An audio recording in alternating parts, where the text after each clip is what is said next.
Hello everyone, আসসালামু আলাইকুম। আমি শিশির আহমেদ সৈকত। আজকে আপনাদেরকে দেখাতে চলেছি যারা গ্রাম্য পরিবেশে শৈশব কাটিয়েছেন তাদের স্মৃতির পাতায় ফেলে আসা দিনগুলির একটি মজার সময়। যদি ভিডিওটা পুরোপুরি দেখেন তাহলে বুঝতে পারবেন। তো আমরা যাচ্ছি হচ্ছে চুরি করে তাল কাটতে। তো আমার ভাতিজা বলতেছে যে ভিডিও করতেছি কিনা, তো বললাম যে হ্যাঁ ভিডিও করতেছি। তো বলতেছে যে আগে বললে তো মালকাচাটা ছেড়ে দিতাম। তো আমি বললাম যে তুমি তো লুঙ্গি মালকাচা দিয়েই গাছে উঠবা। পরে আমরা গাছের কাছে চলে আসলাম আর দেখে নিচ্ছি যে আসলে তাল বড় হয়েছে কিনা। তো তারপরে দেখলাম যে হ্যাঁ মোটামুটি খাওয়ার যোগ্য হয়ে গেছে। তো ভাতিজা এদিকে রেডি হচ্ছে। এদিকে আমাদের ঝড় হয়েছিল গত রাত্রে, যার কারণে ধান টান সব পড়ে গেছে। তাছাড়াও এই জমিগুলো একটু নিচু জমি, যার কারণে ধানগুলো পড়ে গেছে। এই যে আমার ভাতিজার প্রায় রেডি হওয়া কমপ্লিট। মাজায় গামছা বেঁধে নিচ্ছে শক্ত করে, সাথে দা নিয়ে নিল তাল কাটার জন্য। মূলত গামছা বাঁধার কারণ হলো পিছনে দাটা বেঁধে নেওয়ার জন্য আসলে। আর এই যে কত বড় একটা গাছ, এই গাছে উঠবে ও। বান্দা রেডি, চলে যাচ্ছে। দেখেন কত দ্রুত ও গাছে উঠতে পারে, অনেক দ্রুত গাছে উঠতে পারে, খুব দ্রুত গাছে উঠতে পারে। আহ বিশেষ করে তাল গাছ, নারকেল গাছ। দেখেন খুব দ্রুত উঠে যাবে এত বড় একটা গাছে।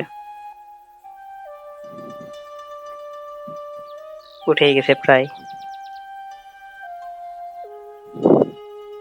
এদিকে অনেক রোদ, দুপুরবেলা সেই কারণে যেন লোকজন কেউ দেখতে না পায়।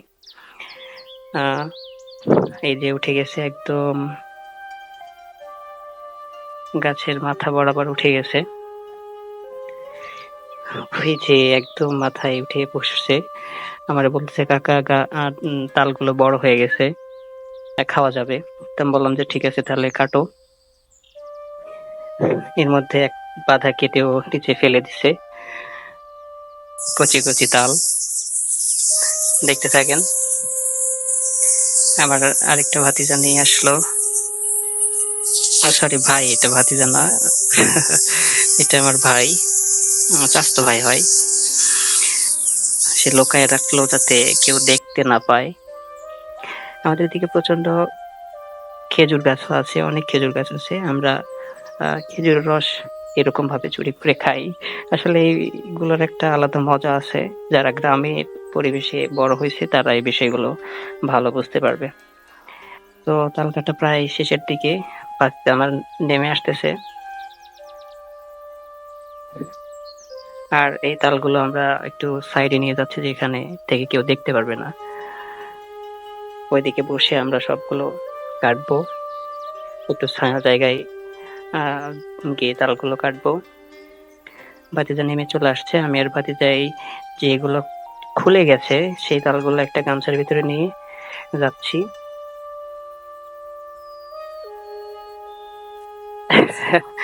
প্রচন্ড রোদ গরম, এর মধ্যে আবার শয়তানি বুদ্ধিটা চলে আসলো হঠাৎ করেই। তো প্রথমে এখানে বসছিলাম, তো দেখলাম যে না এখানে রৌদ্র, তাই আরেকটু এগিয়ে যাচ্ছি। এইখানে একটু ছায়া আছে, এইখানে বসবো।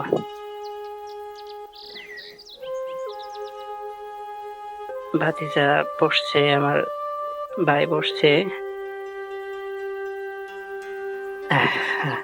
এই যে দেখেন পুরো ঘামাই গেছে আমার ভাতিজা।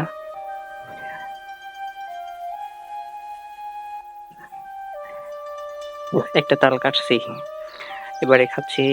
মোটামুটি ভালো মিষ্টি, এখনো শক্ত হয় নাই, মানে মোটামুটি একটু পানি আছে। যে এইরকম তাল খাইতে আসলে সব থেকে বেশি ভালো লাগে।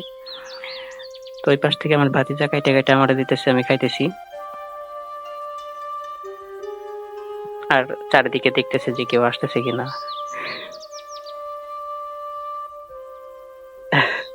এই যে আমি একটা কাটছি, ওইদিকে আমার ছোট ভাই কাটতেছে। ওফ! সেই স্বাদ! কচি তালের মিষ্টি পানি। অনেক স্বাদ লাগলো আমাদের আজকে আসলে বছরের ১ম তাল খাওয়া। এর আগে আমরা খাই নাই। তো সবাই ভালো থাকবেন। আসসালামু আলাইকুম।